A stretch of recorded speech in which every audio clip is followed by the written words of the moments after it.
కాంగ్రెస్ పార్టీలో ఒక చిచ్చు చెలరేగింది. అసంతృప్తి జ్వాలలు ఎగిసిపడతా ఉన్నాయి. ఈ నేపథ్యంలో అధికార పార్టీలో ఉన్నటువంటి స్థానిక నేతలకు తెలియకుండానే విపక్ష ఎమ్మెల్యేలని పార్టీలో చేర్చుకోవడం పైన ఆ పార్టీ నేతలే గుస్సా అవుతున్నారు. ఈ నేపథ్యంలో జీవన్ రెడ్డి టాపిక్ కాంగ్రెస్ పార్టీలో హాట్ టాపిక్గా మారింది. ఒకసారి జీవన్ రెడ్డి టాపిక్ ఏందో చూసేటువంటి ప్రయత్నం చేద్దాం. కాంగ్రెస్కు Jeevan Reddy goodbye. MLA సంజయ్ని చేర్చుకోవడంపై తీవ్ర మనస్తాపం. సమాచారం ఇవ్వకపోవడంపై ఆవేదన. ఇన్నాళ్ళున్న ప్రత్యర్థితో ఎలా పనిచేయాలంటూ ఆగ్రహం. దశాబ్దాలుగా జగిత్యాలలో పెద్ద దిక్కుగా మాజీ మంత్రి బుజ్జగిస్తున్న విప్లు అడ్లూరి, ఆది శ్రీనివాస్, శ్రీధర్ బాబు.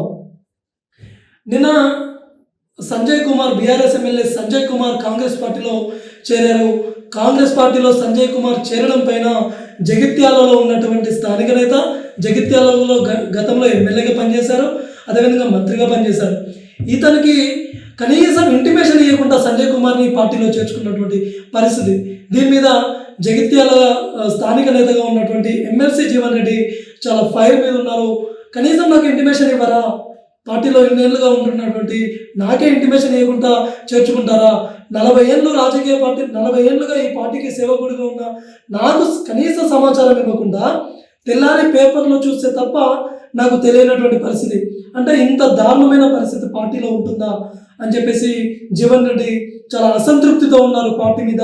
పార్టీకి గుడ్ బై చెప్పేటువంటి పరిస్థితి కూడా చాలా దగ్గరలో ఉన్నాయని కూడా మనకు అర్థమవుతా ఉంది. నిన్న శ్రీధర్ బాబు భుజగించేందుకు వెళ్తే శ్రీధర్ బాబు స్థానిక ఎమ్మెల్యే, అటు వేములవాడ ఎమ్మెల్యే కావచ్చు, ఆది శ్రీనివాసు, అడ్లూరి లక్ష్మణ్, వీళ్ళు జీవన్ రెడ్డి దగ్గరికి వెళ్తే అక్కడ ఉన్నటువంటి తన అనుచరులు మంత్రి మీదకి కుర్చీలు లేపట్టినటువంటి పరిస్థితి. అంటే మీరు కనీసం ఒక నేతకి ఎన్ని రోజులు నేను అదే వ్యక్తి మీద ఫైట్ చేస్తే, ఒక విపక్ష ఎమ్మెల్యే మీద నేను ఫైట్ చేస్తే స్థానిక నేతగా నాకు కనీసం సమాచారం ఇయ్యరా? మరి ఇలా ఎవరి మీద ఫైట్ చేయాలా? మీరు ఇలా కనీసం సమాచారం ఇవ్వకుండా ఎట్లా చేర్చుకుంటారు? జీవన్ రెడ్డి గతంలో ఇప్పటికీ మొన్న ఎమ్మెల్యేగా పోటీ చేసినటువంటి అసెంబ్లీ ఎన్నికల్లో ఎమ్మెల్యేగా పోటీ చేసే 11వ ఎమ్మెల్యేగా పోటీ చేసింది జీవన్ రెడ్డి. ఎమ్మెల్యేగా ఓడిపోవచ్చు. తర్వాత ఎంపీ టికెట్ కూడా కాంగ్రెస్ అధిష్టానం ఇచ్చింది.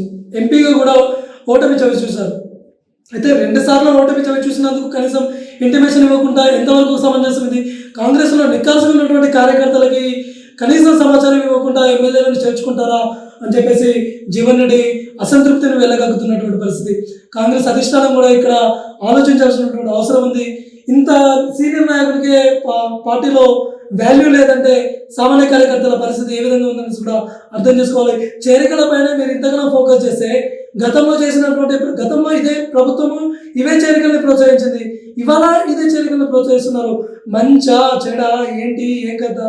మరి స్థానికంగా ఉన్నటువంటి నాయకుడు ఏమనుకుంటాడు, మరి మనోడు ఏమనుకుంటాడు, మనోడికి కరెక్ట్ అనుకోగా ఉన్నామా అనుకోగా లేమా, వీని చేరికని అసలు ప్రోత్సహిస్తాడా, ఒప్పుకోడా, ఇవన్నీ ఏమీ ఆలోచించకుండా చేర్చుకోవడం ఎంతవరకు కరెక్ట్ ఒక్కసారి కాంగ్రెస్ పార్టీ అర్థం చేసుకోవాలి. కాంగ్రెస్ పార్టీ కార్యకర్తలు కూడా ఇక్కడ ఆలోచించాలి. మీరు కాంగ్రెస్ పార్టీ కార్యకర్తలుగా ఉండి ఎవరి కోసం పనిచేశారు?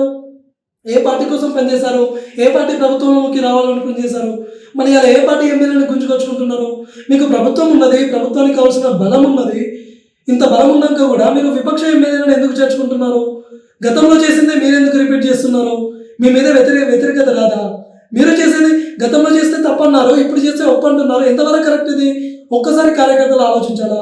మీరు కండువాలు వేసుకొని కుర్చీలు మోసి శ్రమ సిందించి ఎండలో కష్టపడి ఎవరి పదవి కోసం మీరు కష్టపడ్డారని చెప్పేసి కూడా కార్యకర్తలు ఆలోచించుకోవాల్సిన అవసరం ఉంది. రాజకీయ నాయకుడు ప్రతి ఒక్కరు కూడా వారి యొక్క అధికార స్వలాభాల కోసమే చూస్తున్నారు. ఇలా ప్రభుత్వాన్ని నడిపేంత బలమున్నా, ప్రభుత్వాన్ని కొనసాగించేటువంటి శక్తి ఉన్న విపక్ష ఎమ్మెల్యేలను చూస్తున్నారంటే రాజకీయ నాయకుల యొక్క వైఖరి ఎట్లా ఉందో ఒక్కసారి ఆలోచించండి. నిజాయితీ కలిగినటువంటి రాజకీయ నాయకులు ప్రస్తుత సమాజంలో లేరు అని చెప్పేసి కూడా మనం ఇక్కడ అర్థం చేసుకోవాల్సిన అవసరం ఉంది. 40 ఏళ్ళు పార్టీని పట్టుకొని, పార్టీ కండువా మోసి, పార్టీ భుజాలను ఎత్తుకొని పార్టీని నడిపించినటువంటి నేతకి ఎవరి మీదనైతే ఫైట్ చేశామో ఆ వ్యక్తినే కనీసం చేర్చుకుంటున్నామనేసి మనకు చెప్పకుండా చేర్చుకుంటున్నారంటే ఒక్కసారి ఆలోచించండి కార్యకర్తలారా. ఈ నాయకులు ఏ వైపు పయనిస్తున్నారనేది ఆలోచించుకోవాల్సినటువంటి అవసరం ఉందనేసి కూడా మనం ఒకసారి ఆలోచించుకోవాలి.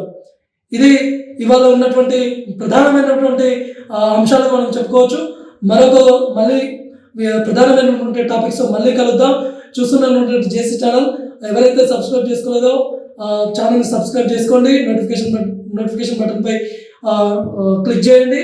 శరచారి యొక్క అప్డేట్స్ని చూస్తూనే ఉండండి. నమస్తే.